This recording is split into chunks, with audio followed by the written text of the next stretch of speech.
gudoomiye ku-xigeenka golaha wakiilada jamhuuriyadda Soomaaliland wasiirada madaxtooyada warfaafinta gaashaandhigga gudoomiyaha xisbiga kulmiye gudoomiye ku-xigeenka iyo mas'uuliyiin sare oo isugu jira wasiir ku-xigeenno iyo agaasimayaal ka tirsan xukuumadda Soomaaliland xildhibaano ka kala socday baarlamaanka jamhuuriyadda Soomaaliland ayaa maanta ka qayb galay munaasabad ballaaran oo lagu soo dhaweynayay duqa magaalada Berbera iyo sidoo kale xildhibaan ka tirsan golaha deegaanka Berbera oo ku soo biiray xisbiga talada dalka haya ee kulmiye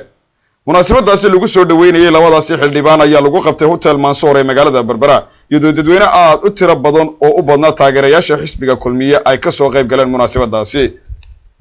wasiirka madaxtooyada jamhuuriyadda Soomaaliland Xirsi Cali Xaaji Xasan ayaa halkaasi hadallo soo dhaweynaya uga soo jeediyay xildhibaanadaasi isagoo sidoo kalena ka warramay wasiirku waxqabadka iyo dadaalada dheeraadka ah ee xukuumadda Soomaaliland ugu jirto in ay wax u qabato bulshada Soomaaliland wasiirka ayaa waxa uu soo jeediyay bulshada Soomaaliland inay ka qayb qaadato dhismaha iyo horumarka wadankooda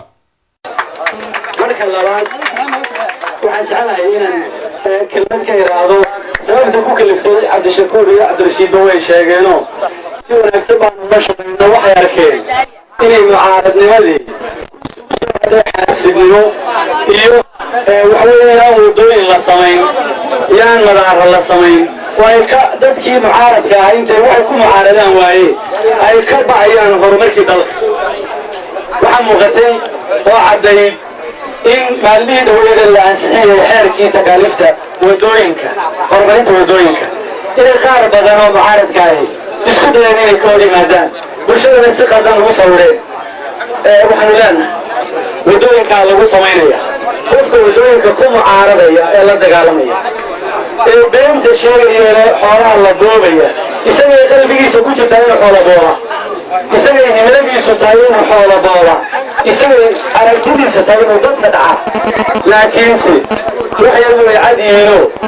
waxa idin marxaatiya isha macallima wadada Berbera Hargeysa maanta mara tacarabku waxay maraysaa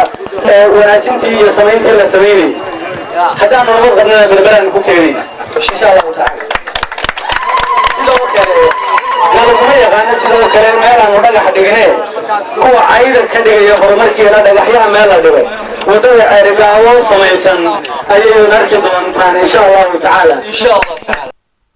waxa kale isaguna halkaasi ka hadlay wasiirka gaashaandhigga jamhuuriyadda Soomaaliland Axmed Cali Xaaji Cadami ayaa waxa uu isaguna si weyn u soo dhaweeyay labadaasi mas'uul isagoo sidoo kalena tilmaamay in loo baahan yahay in laga wada qayb qaato sidii loo horumarin lahaa Soomaaliland isagoo sidoo kalena xusay inay bulshada magaalada Berbera u baahan tahay sidii ay u heli lahayd leer jaban taasina ay xukuumadda Soomaaliland ay dadaal dheeraad ah ugu jirto wixii ay sheegeen waa la qaatay waxaan rajaynaynaa sida ay kaga dhabeeyeen oo la ogaa hawsha horada u qabteen in halkoodii ka sii wadi doonaan waxa isaguna sidoo kale halkaasi ka hadlay gudoomiye ku-xigeenka golaha wakiilada jamhuuriyadda Soomaaliland Baasha Maxamed Faar marka waxay la tusaysaa waxa weeye taageerada Berbera ee doorashada soo socota in kulmiye ku soo noqon doono ka saddexaad baynu ka fakari doonaa inaynu iska gudbino iyo inaanu ku sii wadno ka saddexaad baynu ka wada tashananaa laakiin taageeradan waxay muujinaysaa reer Berbera cududay la yimaadeen doorashada soo socota la geli doono in kulmiye mar labaad loogu celinayo waxa iyaguna sidoo kale halkaasi ka hadlay gudoomiyaha xisbiga kulmiye Muuse Biixi Cabdi iyo sidoo kale gudoomiye ku-xigeenka xisbiga kulmiye Maxamed Kaahin Axmed oo iyaguna si weyn u soo dhaweeyay xildhibaanadaasi ku soo biiray xisbiga kulmiye iyagoo tilmaamay in xisbiga kulmiye iyo xukuumadda Soomaaliland ay wada shaqeyn dhow la yeelanayaan isla markaana ay gacmaha isqabsanayaan qof kasto in loo dhiiba soddonkii sanadood wuxuu noqday mid qabiil ugu adeega iyo mid lacag u adeegto jeebkiisa u adeega qof qura magac kaga tagayna ma jiro marka hore waxaan soo dhaweynayaa wada shaqeynta qarannimada iyo lahjeclada u muuqato ee meeyarka iyo xildhibaanka kale ku soo xoojiya xukuumadda iyo xisbiga kulmiye aad iyo aad baan soo dhaweynayaa waan uga mahadnaqayaa waxa iyaguna sidoo kale halkaasi hadal ka soo jeediyay xildhibaano aad u tiro badan oo iyaguna ka kala socday golaha wakiilada iyo guurtida Soomaaliland oo si weyn xildhibaanadaasi u soo dhaweeyay sidoo kalena xukuumadda Soomaaliland u soo jeediyay inay wax ka qabato leerka magaalada Berbera oo ay tilmaameen inuu bulshada uu qaali ku yahay magaaladuna ay tahay magaalo xeeb oo u baahan leer jaban gudoomiyaha gobolka Saaxil iyo mas'uuliyiinta xisbiga kulmiye ee gobolka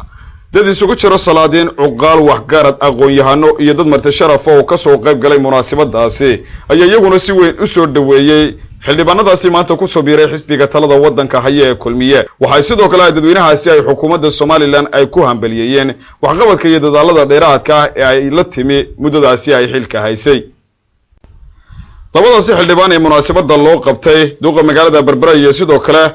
xildhibaan Cabdirashiid Xaaji Maxamed Yuusuf oo iyaguna halkaasi hadal ka soo jeediyay oo tilmaamay in dadaalada dheeraad ay ka wadaan magaalada Berbera isla markaana ay doonayaan inay la kaashadaan xukuumadda Somaliland نلقي الله يقوان كي أنقاتي حكومة جمهورية الصومالية مدحونا كياي احنا نحن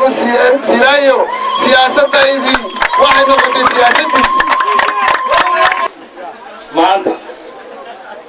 لقى بلاو مو غير وعي مسكح ذي دنوا كلية